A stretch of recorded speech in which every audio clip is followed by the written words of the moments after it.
Hey everyone, and welcome to another deep dive with us. It's great to be here. Today we're looking into something that's pretty popular out there online. Yeah. It's called a soul contract. Ah, yes. And, it's this idea that we kind of plan out our lives before we're even born, Right. choosing like what hardships we're going to face, Uh-huh.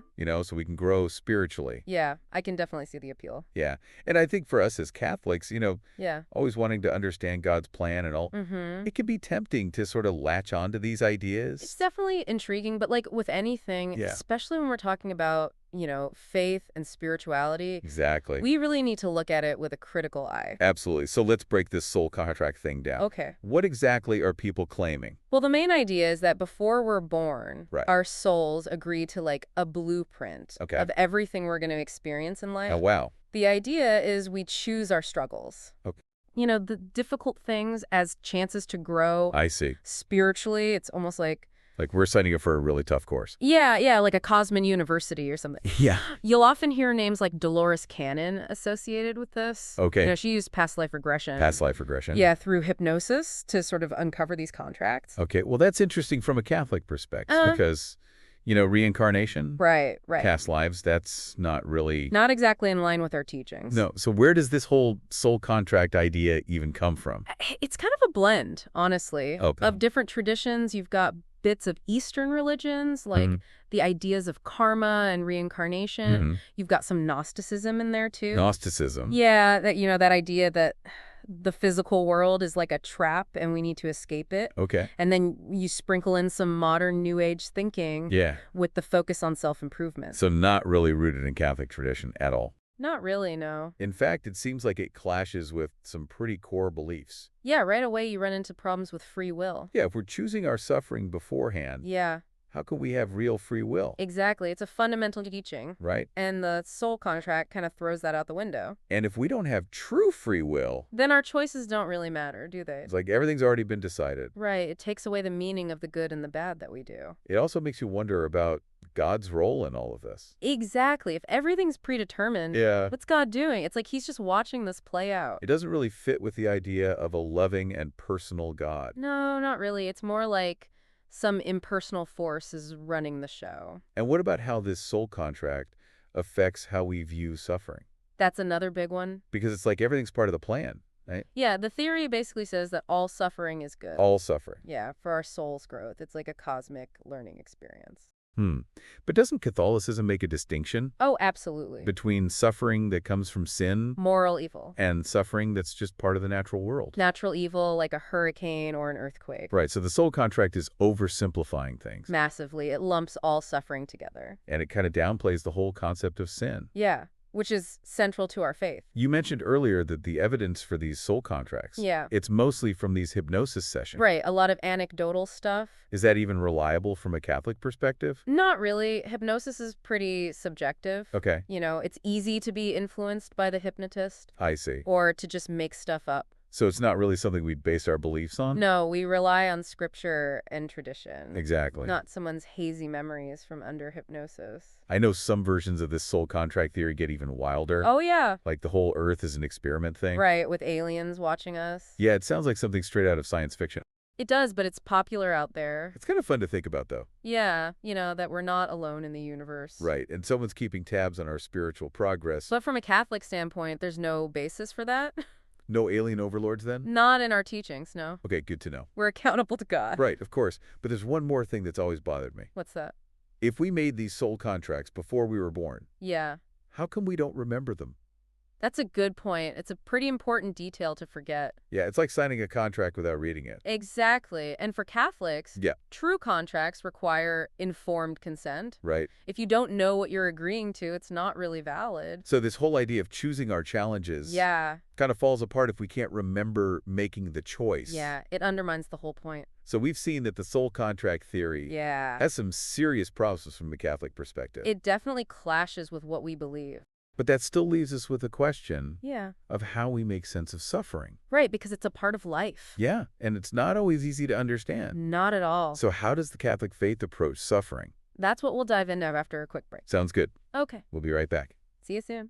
So, we've been talking about this whole soul contract idea. Yep. And how it doesn't really line up with our faith. It's definitely got some issues. But as Catholics, Right. we know that suffering is real. Oh, yeah. It's part of life. And our faith has a lot to say about it. So it's not like we just ignore it No, not at all. or pretend it doesn't exist. We face it head on. But the soul contract kind of makes it seem... Like it's all planned out. Yeah. And we signed up for it. Like it's all part of some cosmic agreement. Yeah, but real suffering. It's messy. It is. It's painful. And it's not always easy to understand. That's for sure. Catholicism doesn't try to give us easy answers. It doesn't shy away from the tough questions. Yeah. No, it acknowledges that suffering is hard. And it's a consequence of sin. Right, when Adam and Eve disobeyed God. The fall? Yeah, sin entered the world and suffering came with it. But if God is all-loving, yeah, why would he allow suffering? That's the question, isn't it? It's a question a lot of people struggle with. Both inside and outside the church. It can be a real stumbling block for some people. I understand that. But we have to remember that God permits suffering. Okay. But he doesn't cause it. Like it's not his will that we suffer? Exactly. He allows it for reasons that we can't always grasp. Like we're limited by our human perspective. Right. We see just a small piece of the puzzle. But God sees the whole picture. Exactly. And he has a plan. A plan for our salvation. And within that plan, suffering can have a purpose. It's not just meaningless. No, it can be redemptive. Redemptive suffering. Yeah, that's a key concept in Catholic teaching. What does that even mean? It means that our suffering, when we unite it with Christ's suffering on the cross, it can actually become a source of grace. Grace? Yeah, God's grace. It can help us grow spiritually. So it's not about enjoying our suffering. No, definitely not. Or pretending it's not there. It's about offering it up to God. Trusting that he can use it for good. Exactly. It's a choice we make. I'm thinking about the saints. Yeah. So many of them suffered so much. They did. But they found meaning in it. They united their suffering with Christ's. Like St. Therese of Lisieux. Yes, a beautiful example. She embraced her suffering. She saw it as a gift. A way to share in Christ's love. And her story is not unique. No. So many saints show us that it's possible to find peace. Even in the midst of suffering. To find joy even when things are hard. Because they're united with Christ. That's the key. Okay, so we've spent all this time talking about what the soul contract gets wrong. Yeah. But I think for a lot of us Catholics, it's like, okay, if not a contract, then what? Right? What does the church teach? How do we make sense of suffering? Yeah, when it feels so random. Like, why is this happening to me? That's where I think Catholic spirituality really shines. Okay, tell me more. It's not about explaining suffering away. Right. It's about transforming. Transforming suffering. How do we even do that? Remember we talked about uniting our suffering with Christ? On the cross, yeah. That's the core of redemptive suffering. Okay, we touched on that earlier. Yeah. But I think it deserves a deeper look. Absolutely. It's a powerful concept. For someone who's never heard of it before, what does redemptive suffering actually mean? It means that when we offer up our difficulties, our struggles, our pain, and we unite them with what Christ went through on the cross, it gains a whole new meaning. Like it's not just pointless anymore. Exactly. It becomes a source of grace. Grace? Yeah, God's grace. It can actually help us grow closer to him. So it's not about liking our suffering? No, not at all. Or pretending we're not hurting? It's about acknowledging the pain. And then choosing to offer it up to God. Saying, Lord, this hurts, but I trust you. Yeah. I offer this to you. For his glory? Yeah. For the needs of the church. For other people. For the salvation of souls. It's powerful. It doesn't erase the suffering. Right. But it transforms it. Into something good. Into an act of love. I'm thinking St. Therese. She suffered a lot. She did. But she called her suffering a gift. She chose it all. Wow. She saw it as a way to share in Christ's love.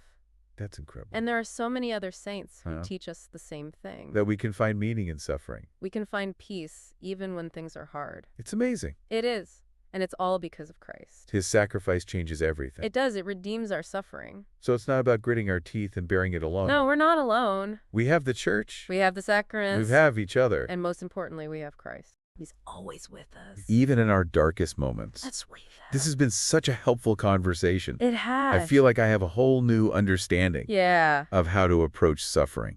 Not as something to fear. But as an opportunity to grow closer to God. Exactly. To share in his and love. To make our suffering meaningful. For ourselves and for others. So for everyone listening, if you're struggling with something right now, remember that you're not alone. God is with you. And he can use your suffering for good. Offer it up to him. Trust in his plan. And let his love transform you. Thank you for joining us for this deep dive. It's been a pleasure. And we'll see you next time. Until then, God bless and precious.